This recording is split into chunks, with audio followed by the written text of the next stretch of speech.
เอาขี้ดินใส่ตึกนิดนึงขี้ดินเชือกกลางแล้วเลยไปโทษง่าเราเนี่ยเขาต้องโถมขึ้นทางลุ่มทางเทิงพี่เนาะ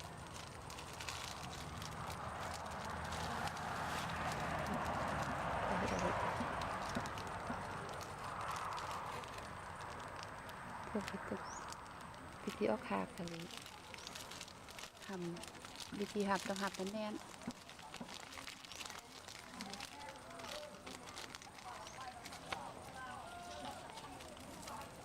ทำมัดคือกากก่อนเนาะเราจะมัด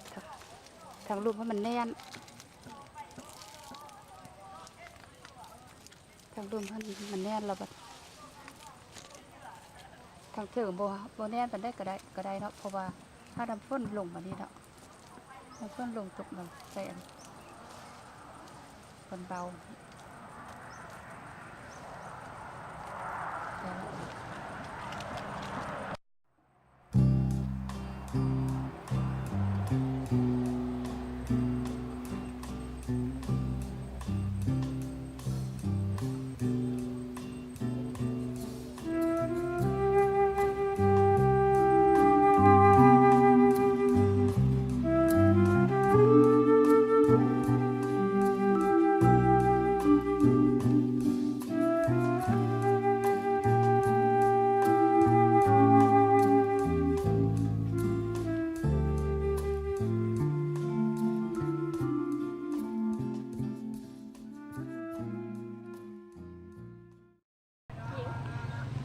ให้อาจารย์อธิบายวิธีการตัด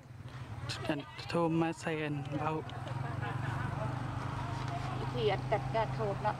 เราต้องตัดทางรูปมันเบาดิเบาโถบนี้เราไม่ได้ค่ะบัดแกะทุกอย่างออกเราแกะทุกอย่างหุ้มเลยพวกเราเด็ดเอาไปส้มดินใส่แล้วก็ให้เบาประมาณ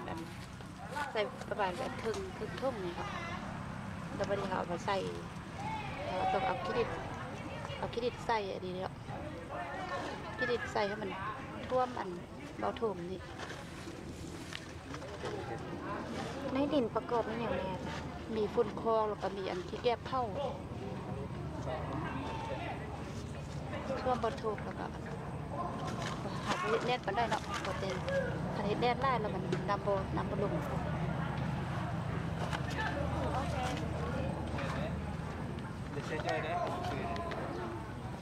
พอดีมันท่วมปักพอดีมันท่วมเบาโถม